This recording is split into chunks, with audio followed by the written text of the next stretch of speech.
Good afternoon, everyone. This is Dr. Kimberly Hubenette of Live, Love, Survive, Thrive. And this is the next podcast episode.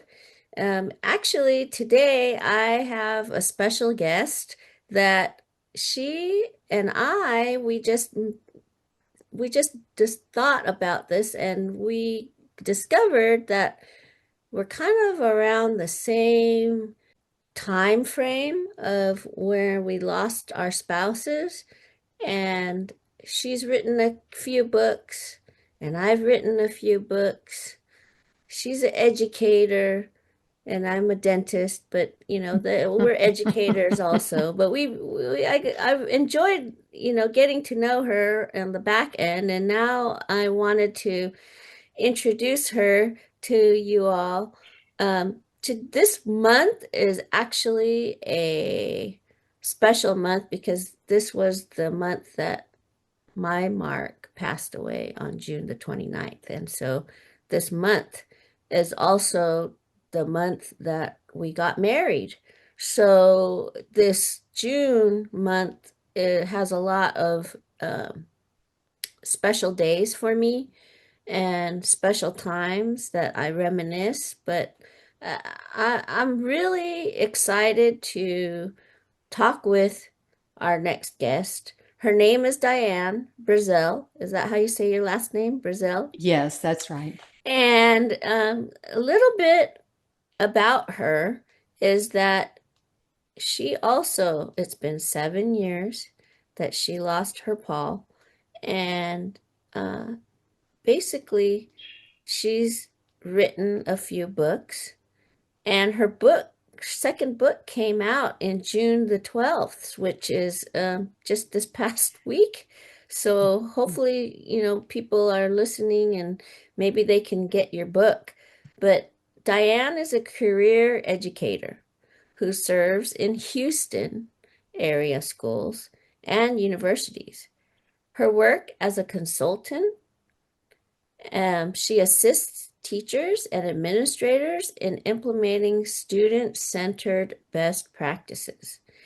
And Dianne actually has served on multiple state and national committees and has presented at school districts, service centers, and various state and national conferences.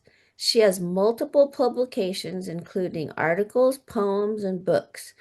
She currently speaks to groups about managing grief.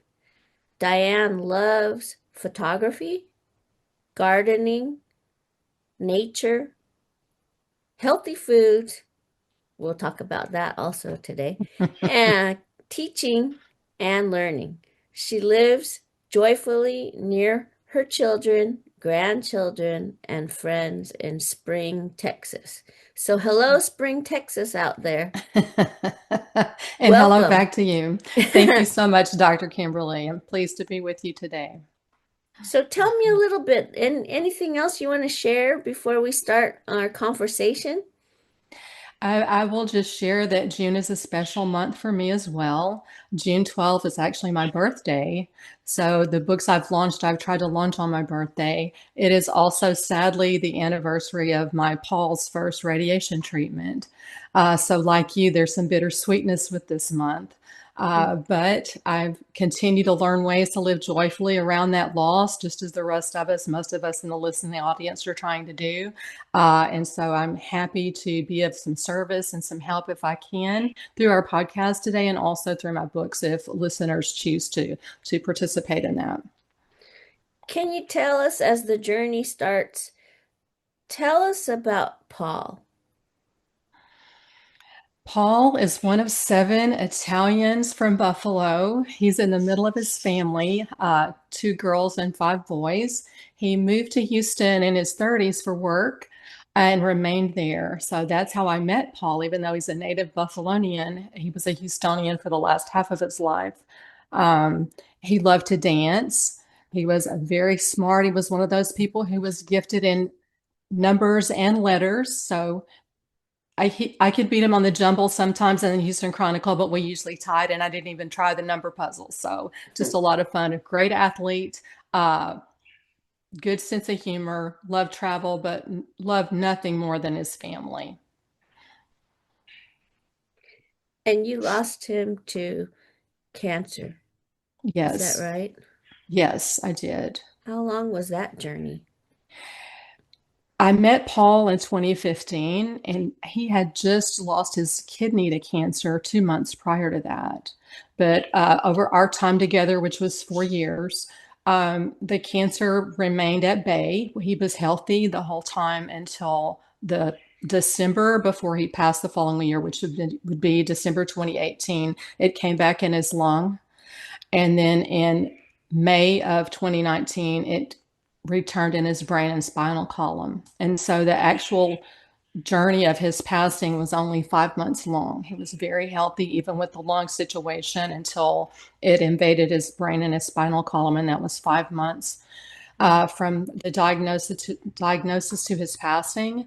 But the disease carries a prognosis of 90 days. So he outlived that particular version of cancer a little longer than anticipated. So it was a whirlwind, Dr. Kimberly. It was stunning. We got married once he was diagnosed so that I could be his wife and not his fiance in order to take care of him medically and have access legally to everything I would need to care for him. So I went from bride to widow in 5 months.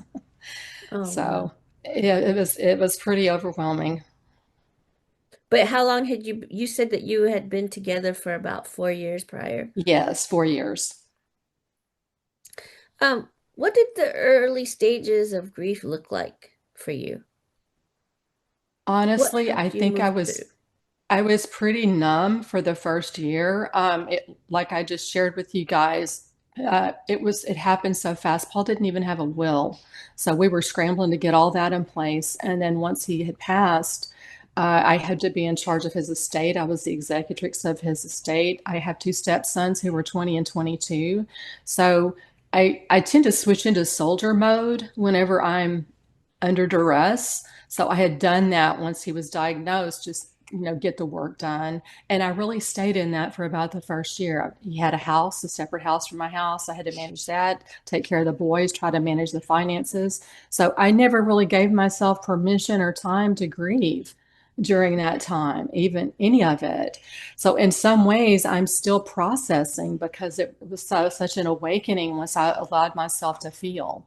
But the thing that helped me, I've always been a writer. I started writing as a child and I journal frequently and I write poetry. And I had taken time to write during Paul's illness a little bit. And then after he passed, I really obviously wasn't ready to let him go. So I wrote him letters. So yeah, the first letter was the morning of his funeral here in Houston. The second was a couple of days after that, and they space out over time. But those became the basis of my memoir, the letters that I wrote to Paul after his passing, and that really writing is so healing for me, and I think it can be for others. And so that was a huge part of my healing was the writing. I want to ask you, did you mentioned that you had the two stepsons. You don't have did they I allow you yes, to get along with them? I mean, as the executor, it's interesting that you were the executor and not one of them. I guess because of the age. they were so young. Yeah, so young. No, the boys and I are still close. In fact, when I finish talking to you today, I'm going to have lunch with Patrick, Oh, my nice. stepson, the older one. No, we love each other. That Italian family, I was so blessed to join, or so loving, and just no, there was never a problem. And they walked through this with me. We went to the financial advisor together, and we set up accounts together, and we learned together. And being a teacher, I think, helps me with that. I love young people so much. And no, there's been honestly another gift from God, not one iota of any difficulty with that because That's everything great. is transparent and straightforward. And, we made decisions together about everything. And you So also have kids, right? I have three grown daughters. I do. So Paul and I came together. I with three daughters, he with two sons. So we're kind of the Brady Bunch there, if you remember that old show. And the And kids all get along. they all get along. That's Yes, wonderful. Wonderful. it's just really a blessing. And what helped you move through the grief? Like, would you say that you're at a point where, my podcast is called Live, Love, Survive, Thrive. What part of the grieving process are you in after 7 years of practice now? I think I'm thriving. I feel so at peace, like you and I were speaking about before we began recording the podcast today. I am at such a peaceful place. It's that beautiful golden triangle of health, wealth, and time. I'm retired from my public school career. I still do some university teaching from time to time, but I manage my own schedule. Any obligations I have are obligations I have put on myself. So it's rich, it's beautiful. It allows me time for my relationships, which I treasure, time to write, which is so healing for me. And being at home, my spirit is so open because I'm not having to go to work or deal with any stress at work. I'm just here wide open, and it's absolutely wonderful. But that doesn't mean I don't have those moments on an anniversary, or when a photo pops up on your iPhone. And I'm struggling right now to talk about it. Yeah, June 12th, every year, my birthday, there comes that last birthday with Paul. So it never goes away. I know you tell your listeners this, but we can make it smaller. We can learn to live around it. And that's what I do. Do you have any special habits or practices um, that you do, or people that support your transformation the most? Honestly, I would say my sisters-in-law. Paul has two sisters. Maria is about my age, and Rosemary is the baby of the family. She is about 10 years younger, and we traveled together last year. Both girls and I spent a week in New York City in November around Paul's birthday, which is around Thanksgiving. And then Maria and I did a 2-week cruise together in June. I'm sorry, in September, to the Italian and French Riviera. And we talk about Paul as things come up, but we don't compare notes on how we're doing. We just love each other through it. And I think for me, certainly their presence in my life makes me feel like I didn't lose them all the way. He's still with me through them and through the boys. And I think for them, I'm the person who was closest to Paul, and they saw me caregiving, and they saw how much we loved each other. So I think a little piece of him is with me when they see me. So I would definitely say those girls have really helped my healing. And of course, my own daughters are phenomenal. And I just were right there. The moment we got the diagnosis, within hours, they were all three at the hospital with us. And having those relationships and that love, I don't know how people get through this without that kind of support. It sounds like you have a great family. I do. I'm so blessed, and I don't take it for granted at all. So, how has your pain turned into purpose? Are there I, ways you're mhm. now serving others because of your journey? I really think the books are helpful to people. I'm not trying to pitch my books here, but that answers the question. When I first wrote the memoir, that was supposed to just be for our family, because Paul was 62 when he passed, and he didn't even have grandchildren yet. So it broke my heart to think this wonderful man was going to disappear from the earth and not a scrap of him to remain for the grandchildren who would come. So I started gathering up everything. That's how I started the book. But as I began to put the book together, I was trying to make myself small and make it about Paul. But I mean, it's my story too. So in doing that, the caregiving voice was insistent. And I kept trying to push it down because I don't consider myself a caregiver. That's not my natural go-to. I'm a teacher, but not so much a caregiver. Like, I'll send you a card or flowers, but I don't really want to, be there for the scary part. But that voice was very strong. And also the testimonial to writing, because writing is what has healed me so much. So I realized I probably should share that book, even though it is so personal, It is deeply personal. It's from my journals. It's my poetry for Paul. There's a chapter on anger where I just say mean stuff to him. And I never wanted anybody to see that. But that's the chapter I've received the most feedback on because people feel guilty for feeling angry, but we do feel angry. We're human. And so, back to your original question, I'm rambling. I'm sorry. That's Um, okay.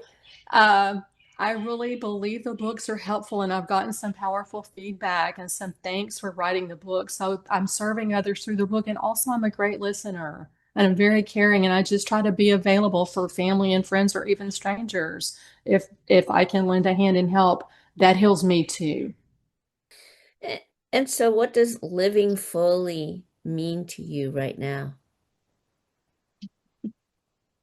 Like I mentioned before, being on my own timetable, I love that so much. I wake up every day and I'll have some obligations, but I also think, what fun thing do I want to do today? I mean, I have the luxury of that at my age and the fact that I live alone. If I want to cook chili and eat it, I do that. If I want to eat out, I do it. So that's huge for me. But the other big thing uh, is serving others. And I'm enjoying the writing so much. It's when I sit down, the words just come. So it feels like this is what I'm supposed to be doing. So maybe that's my gift for my loss. I don't know. I've always written, but never so much as I'm writing now. Yeah, one thing about me is that I never thought I was going to write. My mom was a English major, so she would be the one that was always proofreading my, stuff for college and stuff. And that's probably why I went into dentistry because I didn't want to write. And then now, guess what? I'm writing. It found Ah, you. it That's found me, and it fabulous. makes me feel so happy when I write about things like this. And I don't know, for some reason, it just it does pour out Mm. when I It start does. writing. My mom was also a writer, and I think that's why it was just natural to me to write. She wrote songs. She's a musician, and she also wrote poetry. And my brother is a musician and a writer by trade. So in our family, that's just kind of what we do. I never knew what a gift it was going to be. I thought I was just writing pretty stuff. That's what I did early on. But now it's just when you bring life experience to it, like we can now, it makes it more meaningful, and it makes it so important to share as well. So, one question for you. What's one thing you've learned to love about yourself through this process? I finally figured out that I'm my own best friend. I lived most of my life with my biggest fear being the fear of being alone. And as you can tell from what I've shared already, I'm anything but alone. But I thought I had to have a companion, a husband, a person that was mine to feel complete and feel like my life had meaning. But I've learned to really enjoy my own company and to savor it. I love my relationships, but the time alone has been so beneficial for me. So that's what I've learned. I don't need to be afraid of being alone. I can enjoy spending time with a person who knows me best and loves me best, and that's me. That's good. Um, you know, I always ask my listeners this, and I'm going to ask you the same question. What does live, love, survive, thrive mean to you in your season of life?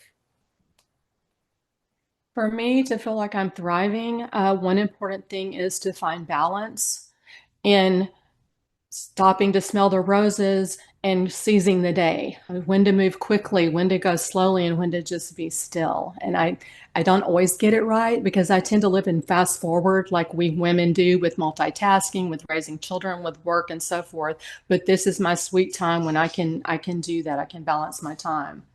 A second thing that's huge that I've pretty much been good at always is having an attitude of gratitude. You can tell just from the time we've spent together this morning how blessed I am with relationships and with health, with travel, all these things. And I sometimes wonder why do I have this blessing? Why, people struggle so much, but I know that I'm meant to do something with those blessings, not just keep them to myself. So that leads to my third important piece of living, loving, surviving, and thriving, in that service to others. As a career teacher, as a parent, serving others has always been important to me. It's my livelihood. It's how my relationships grow and thrive. I was sponsor of an honor society when I was an administrator in high school. And the motto of that, the Beta Club is what it's called. It's like a national honor society, is let us lead by serving others. And I think that's a fabulous little motto. And my youngest daughter called that to my attention when she was in my office one day. She was about 10 years old. And she said, Mama, I really like that. And that's sort of become her motto, her mantra as well. So living fully, thriving, those three things: balance, gratitude, and service. Now, I know that you're retired now, but did your work that you did prior to writing books and so forth, did it, was it kind of associated with what you do now, or not really at all? Did it help you? Absolutely, yes. When I was a classroom teacher, I taught high school English. When I was a college professor, I taught in the urban education department and I taught future teachers. So I've been paying it forward joyfully always. So, yes, I love words and language. I love poetry most of all, next to chocolate. So, absolutely, yes, my work and and everything is around words and around people for me. 7 years. Seven It's been years. 7 years. Walk me through the first year versus the seventh year. I mean, how was it emotionally different from now? I mean, how often would you just break down versus the fifth year versus the seventh year? Because for me, I don't know about you, but there's some times where I feel guilty that I can't even remember his voice, how it sounded, because I don't have a recording of his voice for anywhere that I can find. I mean, I've seen like videos and stuff, but he never talked on his videos. He would just like, video himself riding his motorcycle or, doing these other things. And I really have like very sparse, uh, voice blurbs of him. I mean, I don't even know why, but he never even put his voice on his voicemail. So, first, let me say that Paul also rode a motorcycle. We have a lot Mm, in common, Dr. Kimberly. we do. Um, Similar to what you just shared, I have one voice message that's still on my phone, and it's the saddest message because he was in hospital 2 or 3 months before he died, and he was crying because his son Anthony had called and upset, and he needed me to come back to the hospital. He needed to see me. So I don't listen to that one, but I can't delete it. Anthony, my stepson, the younger, videotaped our wedding celebration that we had actually in the hospital in August because we didn't have a moment to do anything but, just be legally married. He does have that, and I need to get that from him. But I share what you're saying. If I just try to recall his voice in my own head, it's really difficult to do that. I can remember his touch, his smell, his movements, but his voice escapes me, and the voice is the one thing that's so personal that I miss so much. Um, year one, year one was a bumpy ride. I was having to do things financially and legally that I had no background with. Luckily, my oldest daughter is an attorney, so she was able to help a lot with the legal challenges. But I was so hyper focused on managing uh, the will, the estate, the boys, that I only cried when I got caught off guard. I have a little vignette in the first book that talks about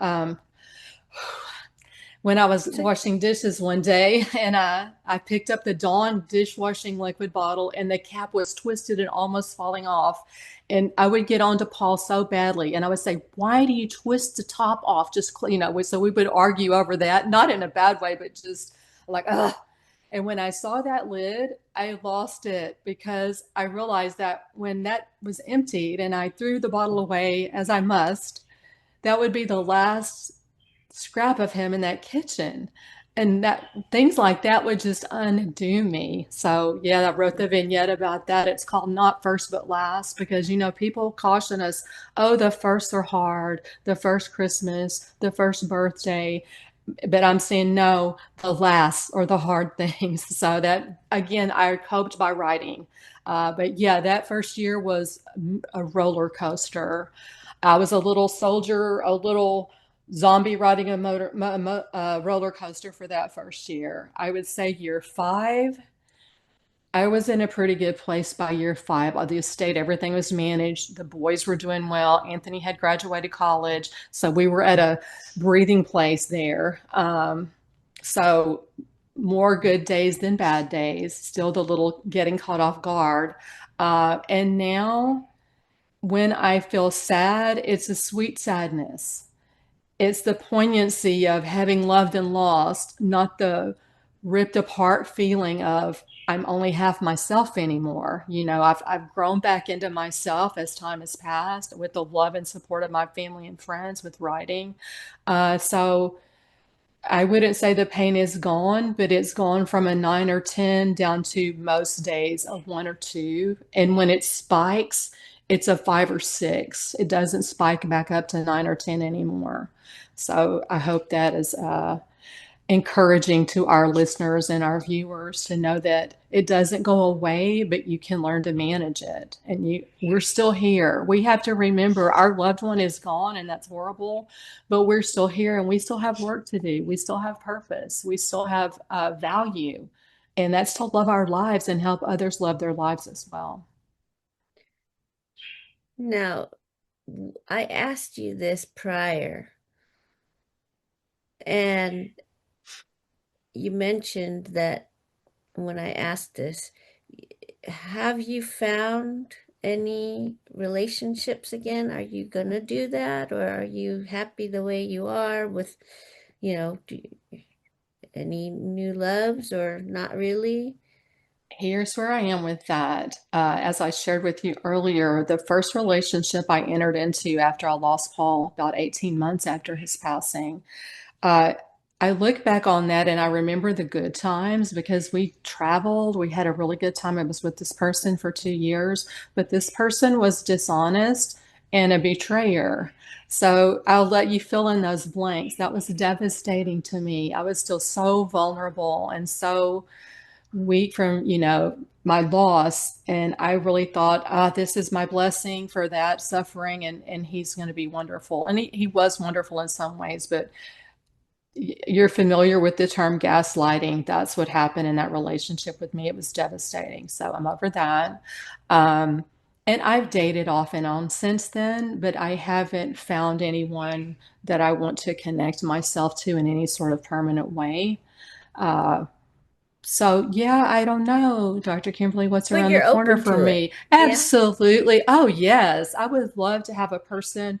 My big thing, I want to have good conversations with someone who sees the world mostly in the way I do, not exactly the way I do, but that we can have common values and common interests to a certain point. Because I'm a people person, I love people so much. And I definitely am open to new love if that should find me, but I'm not seeking it. It's going to have to find me, but I'm Mm-hmm. here. Mm-hmm. I'm here, listeners. So, what was the name of your first book, and what's the name of your second book? My first book is called Weaving Peace, a memoir of my time with Paul.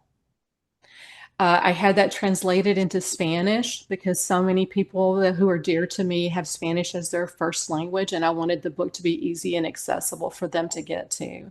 And then the book I just launched on my birthday this year is called Weaving Peace, Creating Your Next Act. And it's tips for using creativity to help you manage your grief. Can you give the listeners one little tip that might be in your book? or is that a Absolutely. secret? No, it's not a secret. I want everybody to know all of it right now.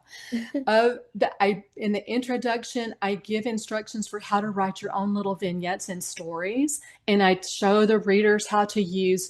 If they find a sentence in my book or a paragraph that they like, they can do mimic writing with that by lifting my content out and putting theirs in to just mimic that grammatic structure. So I'm giving them writing lessons in the intro, which I think is awesome. And then each chapter focuses on a different form of creativity. And it's not fancy stuff, it's stuff we do every day. The first one talks about healing through photography for our photos and things we can do with our photos for ourselves and our loved ones. There's another one like the chapter. It's tied to the original memoir. So chapter 7 is about anger again, but it's about ways that I helped rid myself of anger, and that's mostly through movement, through using your physical body to manage that. So each chapter focuses on healing through a different one. Is healing through writing, healing through art, healing through music. So it's fun, it's Nice. uplifting. So this one is the first one was my story with Paul, and this is my story after Paul. This is how I'm managing. This is how I'm thriving in year 7. It's from embracing creativity, because creativity is spiritual, right? And if we're healing our spirits, we're through creativity, they both feed one another, and it's just a happier way to be. And all the things that I'm sharing are things you probably are already doing, but I'm just offering you ways to enhance that, whether it's flower arranging or what you do with your photos, or when you go to the theater, or what you do with art, or how to write. So I'll stop now. I get really excited about it because I know it's going to be so helpful. Wow, that's such a neat sneak peek of your book. Um, Thanks. so how can the listeners get a hold of Diana? They can reach me through Facebook. Just look at for Dianne Brazell. They can reach me through my website, which is on Canva. I think this is going to be in the notes for our from our talk today. They can see that. I'm on Instagram. They can reach out to me through Gmail. I'm happy to hear from people. I'm a nice person and I love to help. I just saw those little teeth in your background, Dr. Kimberly. That's so cute. The writing dentist, I love it. Yeah, any of those ways. So definitely, I can have you share my Gmail if you want to. However, they can get to me. I'm happy to lend an ear. Anything that I can do to help. That's why we're here. I believe we're here to help one another and lift one another up, and I want to do it. Yeah. And so if they are interested, you have a Kindle, right, that you could share with them, a Kindle book, The Kindle, Audible. my book is free. The memoir about Paul is free on Audible for people who Oh, have that nice. subscription. So that's already free for them.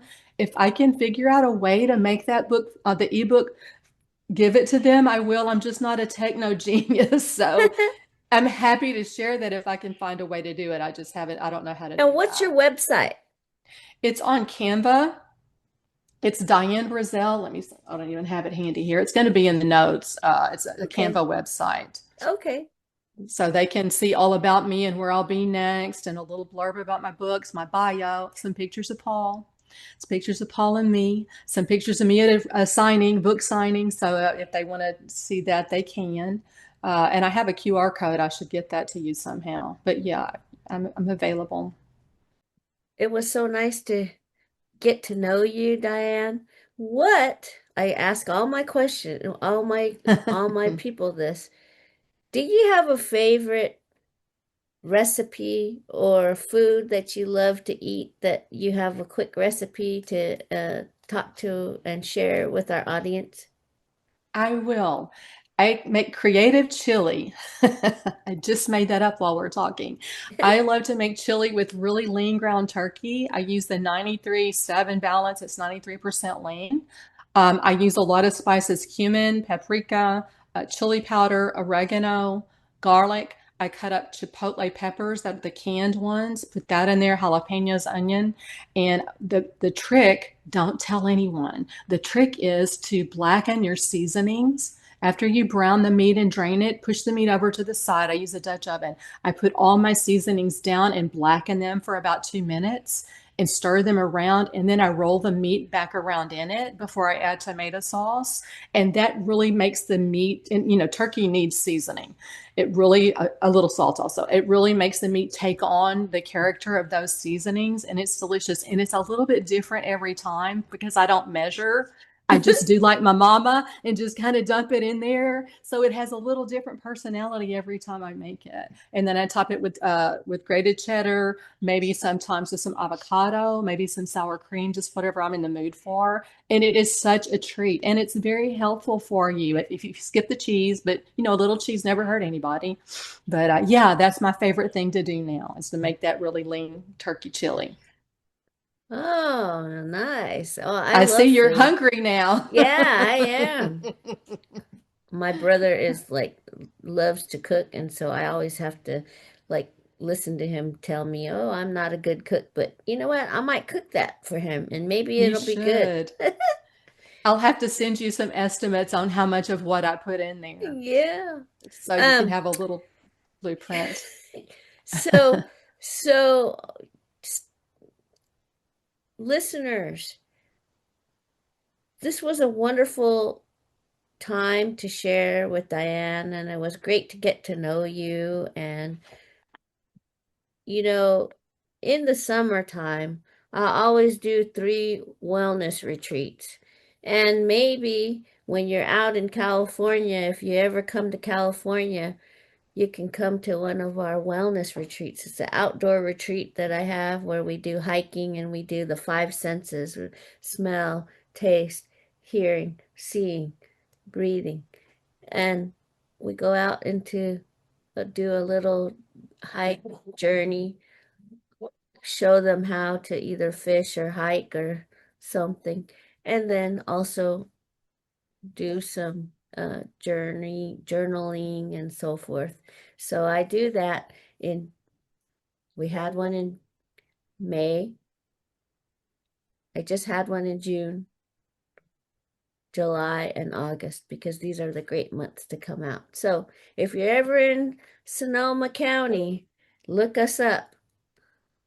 That sounds fabulous. And that's a great time to get out of the Houston heat as well. That's right. No, I would love to do that. Thank you for mentioning it. That sounds wonderful to me. So, guests and listeners, this was Live, Love, Survive, Thrive, and I welcome you to listen to our podcast twice a month, every month on the 15th and the 30th. Come on out and listen or share with your friends and family. We'd love to hear from you, so please message me and we'll see you soon. This was Live, Love, Survive, Thrive. Thank you all. Thank you, Dianne, and we'll see Thank you you very next much. time. Okay, Bye. bye.